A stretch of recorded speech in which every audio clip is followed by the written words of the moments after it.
The end of Cole Custer's full-time NASCAR Xfinity career, it went as expected. Mike Shiplett, he did everything he could to get the 00 track position, unlike a certain other crew chief of Custer's, to put him in a position to win the championship. Unfortunately, riding the wall at Homestead is to Tyler Reddick, as the slinging of webs at the New York skyscrapers is to Spider-Man.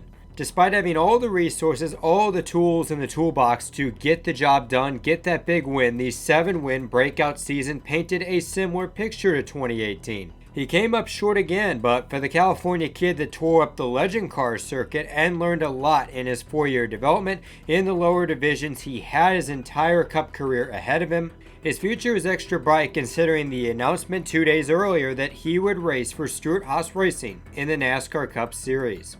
So it was the year in hell, yeah, 2020. It was that year where Cole Custer would move up to the top echelon of NASCAR to replace the 2016 champion Daniel Suarez in car number 41. A career that was in the state of crisis after failing with not only SHR but also Joe Gibbs Racing.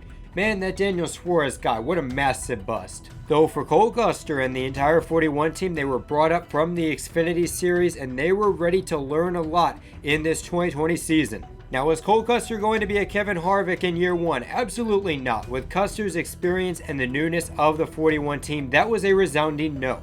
It goes back to that old saying, Rome wasn't built overnight, but over time it became one of the largest cities on planet Earth because people constructed, they built the foundation, and they built stepping stones to ultimately reach the top. Cole Custer was now on that journey to building himself up as one of NASCAR's best, with the first bricks getting put in place during his rookie season. Despite sickness quarantining the village for some time, when all the chaos soothed a bit, Cole Custer constructed a mighty decent rookie season. The foundation was laid out perfectly for Cole Custer to steal a win at Kentucky, checking off many boxes in the process on that Sunday afternoon.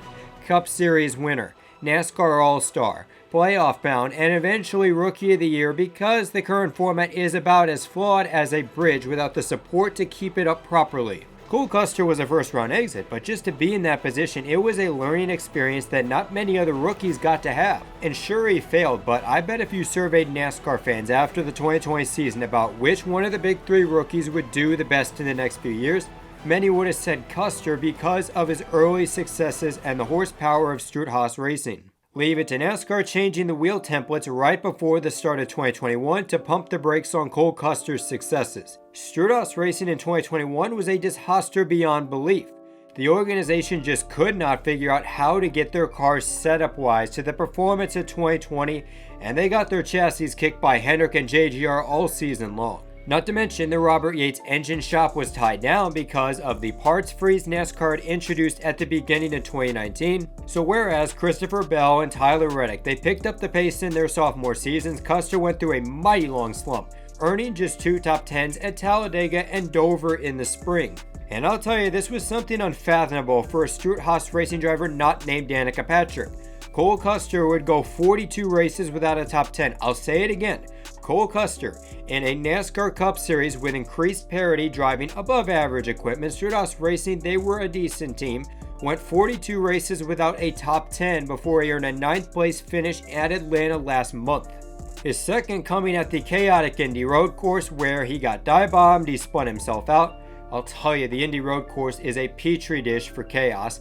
And even then, he still got himself a top 10 because the configuration produces glorified entertainment. I'll tell you that. It is glorified entertainment and not real racing, just like Trashlanta. So technically, if you have a strong distaste for the new Atlanta and new Indy like I do, Cole Custer hasn't gotten a top 10 at a real racetrack since May of last year. Which means, guys, that if you connect the dots, if you connect the saying that, he's getting his top 10s at non-legitimate racetracks, that means Cole Custer himself is not a legitimate driver. Well, we're going to break off course a little bit from that statement, as when you look at Cole Custer at a deeper glance, he has had some cars capable of running up front, even winning with how chaotic some of the races have been this season. What's been this team's antithesis, the Jeff Burton to Ross Chastain, Cole Custer's equivalent to being preached at for his driving, his over-aggressive driving, is Lady Luck consistently tormenting him almost every single week. You just look at Martinsville. Cole Custer, he had a top 5 car thanks to a 3rd place starting position before, guess what? The pit crew, they fumbled the tire, which led to a penalty and a 21st place finish, because obviously Martinsville was just so hard to pass. You get back there with the squirrels, with the dirty air, you cannot make up any ground. And Cole Custer was pretty much screwed after that pit road incident. At Bristol Dirt, he stunned a lot of the NASCAR world by winning the pole. As Custer, he is more known for being more of a late model guy, his rise being through that rank rather than his early beginnings in quarter midgets. And that would be something that would be short-lived, as Cole Custer would have to make a pit stop after his car was overheating because of the dirt. Pretty much ruined his chances of getting a top 10, though he would rally to get a 13th place finish. One of the better performances of this season, believe it or not.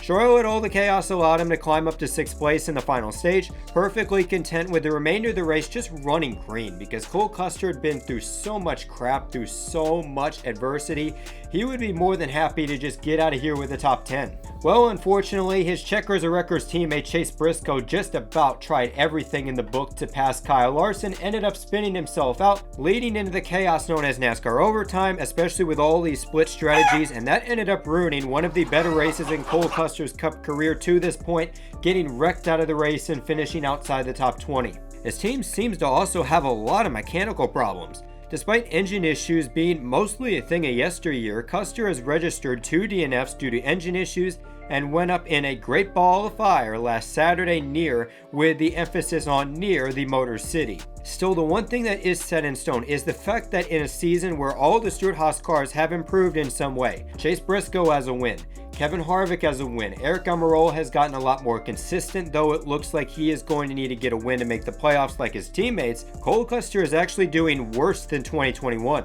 In a future where both he and Chase Briscoe are the ones that are going to build and eventually become the faces of the race team, Briscoe right now is becoming that lone superstar with his solid sophomore season, whereas Cole Custer is just not progressing in any way. Get rid of the points penalties for Brad Keselowski and Michael McDowell, and Cole Custer right now would be 27th in points and only ahead of the following drivers: Harrison Burton and Todd Gilliland, 2 rookies, Ty Dillon, who is now in a lame duck season at Petty GMS, Corey LaJoie and Cody Ware, who are both driving in subpar equipment. That's not all. Remember when we all used to make fun of Daniel Suarez? Oh, that is so hilarious that Daniel Suarez, he was a bust at Joe Gibbs Racing and Stewart Haas. And then remember how Tony Stewart basically came out and said they didn't want to make the same mistake as Toyota. They were ruining careers. They were rushing guys up, expecting everything from them at an early age and then dumping them when they don't perform. Well, guess what? Stewart Haas Racing would end up releasing him, and that might be mainly because Gene Haas might have the sole authority to put Custer in that car over Suarez, but I'm telling you, that move right now is aging like some Prairie Farms milk. Now at Trackhouse, Daniel Suarez is out here winning races and outperforming his replacement by a wide margin. Rule number 1 of the NASCAR Cup Series: if you want to succeed in the barest way possible, the bare minimum, at the very least you need to outperform the previous driver in that car, yet here Cole Custer is, in theoretically better equipment than Suarez, well below him in the point standings and not even close to making the playoffs. So straight up, right now Cole Custer is not meeting the expectations that his boss and NASCAR fans demand of him in this 3rd season, especially if you're only beating rookies and underfunded drivers in the standings. Reiterating the title, Cole Custer is struggling to compete. Now, all you guys might think that this is fitting right into that good old magic bullet theory, as I'm spoon feeding you this idea that Cole Custer is not a good driver. I want to look into this issue. I want to critically think about the state of Cole Custer, especially with an organization like Stewart Haas Racing, one that has statistically been a one-man show and that has seen some of its teams consistently perform vastly better than the others. So what certain cars would align towards the top of a Stewart Haas Racing hierarchy? We all know Stewart Haas Racing has been the Kevin Harvick show since 2014, perhaps for good reason. As Kevin Harvick, he is a champion and he has over 2 decades of experience. He is your best chance to win championships every single year, and pair him with Rodney Childers, who is one of the smartest crew chiefs in the garage. Consistently, you get what this Ford team has been. They've been the torchbearer of Stewart Haas Racing, though Kevin Harvick's old age is starting to catch up to him just a little bit. The 14 car has a soft spot in Tony Stewart's heart. AJ Foyt, you gotta remember, is his childhood hero, so I figure this is a car he always wants to see run well. Chase Briscoe is also seen as the driver of the future for this organization, so he is a top priority, especially as the at-home version of Kyle Larson, since Ford decided, nope, we don't want Kyle Larson. We're going to let him go to Hendrick Motorsports, where he ultimately went and won a championship. I'll tell you, Tony Stewart probably did not take that too well. We all know how aggressive Smithfield has been in the past. They want their brand to be on television, running competitively and winning races. Sure, it looks like they're slowly out the door after Aric Almirola retires, but there's still an incentive for that 10 team to run up front, to attract more sponsors and potentially a top tier driver from another team that's going to fit the mold of this number 10 car, one that has a consistent veteran that knows the ropes of the NASCAR Cup Series and that will pick up where Aric Almirola has left off. What are the incentives of the 41 car to be performing at such an elite level? Seriously, name one. Cole Custer's dad, Joe Custer, is the president of Stewart Haas Racing, so he will have that ride as long as he wants to. Outside of Dixie Vodka and some other one-off sponsors, Gene Haas pays for this car in full. He pays for it with his own pocket, and that will remain that way unless you get into a situation where Haas, he decides to pull out, decides to put his resources into Formula One or elsewhere. The only way, honestly, this team has the pressure to perform is in the wild card chance that SHR acquires Kyle Busch and chooses to put him in that number 41, which is going to have massive implications on not only the 41 team itself, but Cole Custer's career. In the scenario where Kyle Busch joins, this entire team is going to get demoted, and that is something that is scary. Now, going from a team like Stewart Haas Racing, an organization that has speed and can contend, to Rick Ware Racing, if you're an engineer, if you're a crew chief, if you're part of that crew, you do not want to get demoted to a C-level team like Rick Ware Racing. And that's especially going to be the case for Cole Custer if he goes to Rick Ware Racing, potentially to replace Cody Ware in the 51. Or even worse, the team could get the demotion back down to the NASCAR XFINITY Series, and that includes Cole Custer, which would be the nightmare case in the career for Cole Custer. Just think about it, guys. Cole Custer is not one of those drivers where we think, yeah, he was rushed to Cup. He needed more experience in the lower divisions. You got to think about it, guys. Cole Custer got plenty of experience in Xfinity and trucks. So this notion that Cole Custer needs to go back down to learn something, that is the ultimate goal, that is the dumbest thing I've ever heard. Absolutely stupid. Number one, not only because of the experience, but also the fact that the next generation car is a completely different animal than the Xfinity car. If Cole Custer gets sent down to the XFINITY Series for basically nothing, that is going to destroy any chances that he has of getting back up the ladder. I mean, just look at it. Reed Sorensen, Elliott Sadler, Sam Hornish Jr., Justin Allgaier, and Matt DiBenedetto, they all had that same idea that if they move back down to the XFINITY Series, they win races, they learn these cars, that eventually they're going to climb back up the ladder. Hate to break it to you, none of those drivers have successfully returned to the NASCAR Cup Series in a competitive full-time capacity. If Cole Custer gets demoted in any way, shape, or form, it is going to be damn hard to make it back up to the NASCAR Cup Series in this competitive role. He's going to be in a situation like Ty Dillon. He had the name, he got his shot in the Cup Series, which fell through, and now from here on out, he is going to be rejected to mid-pack efforts or to team building. And honestly, why would any of the big teams take another chance on Cole Custer? Let's be honest, if you're Tony Stewart or Gene Haas, who are you going to choose? Are you going to choose a driver that had 4 years in trucks and Xfinity to develop and still couldn't perform? Or are you going to choose from the newly acquired KBM prospects that come with Kyle Busch joining the team, Ryan Preece or Hailie Deegan to fill those vacated seats in the Stewart Haas Racing Cup Series program?